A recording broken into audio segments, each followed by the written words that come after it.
आओ तने कमाई वाली तो तने कमजोर होइए के मेरे के होली के बाद तो मैं तो अइबे करब। कुछ कुछ पवे में तो हम का किने के बा सब कुछ किन ले ले। ए जी हमरा कुछ न चाहिए, हम सब कुछ किन ले बानी। रहुआ रहुआ जल्दी से आ जाए, चटइयो किन ले बानी और रहुआ खातिर पुआ छाने के तैयारी में बानी। के बाबू उस सम्मत के दिन ये होली के सामान राजा कीन ले बा,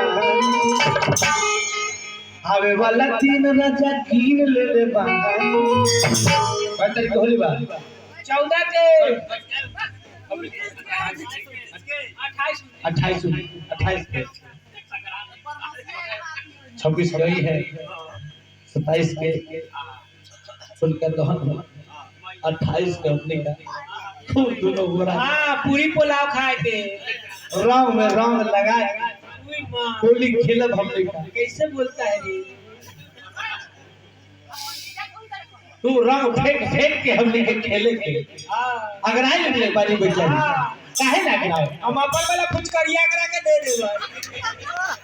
ये तो पर साल के कुछ गाड़ी तो भेल है ये तो बोलता है। हां पर साल ये तो बड़ी कंजूस है। आवे वाला दिन राजा कीन ले बाबू, आवे वाला दिन राजा कीन ले बाबू।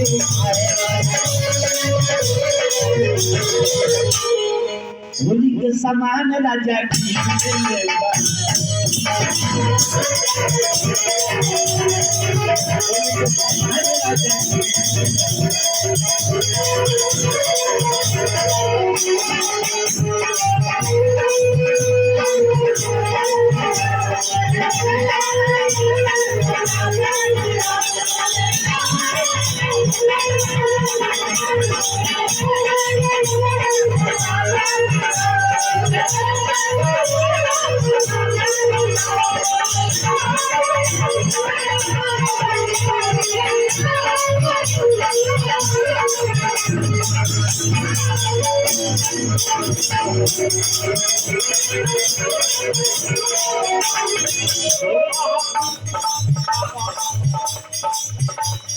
आरती वाली छठ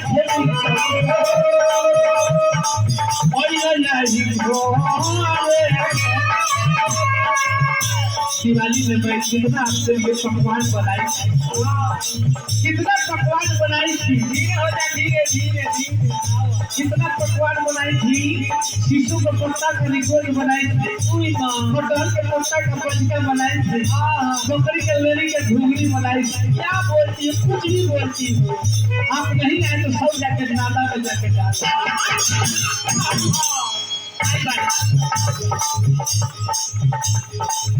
दिवाली छठ में तो नहीं भोरे, सभी से मन हमर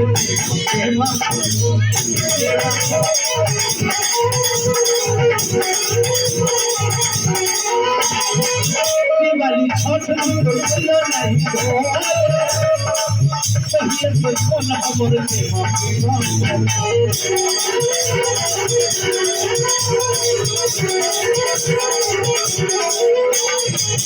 हेलो लड़का सबके कपड़ा ले ले आए इना बैठ। अरे छोटे छोटे पैंट पजामा खरीद ले ले, छोटे छोटे पैंट पजामा खरीद ले ले।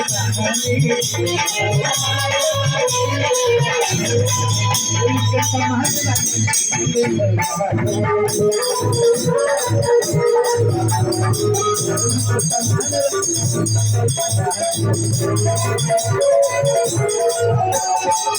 आवे वाला तीन राजा कीन ले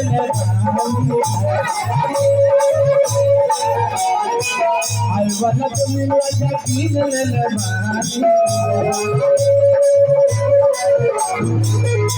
समाज राजा कीन ले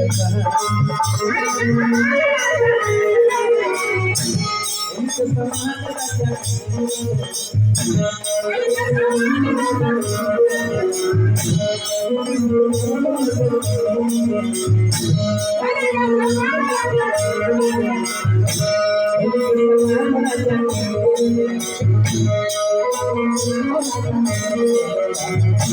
होली के समान राजा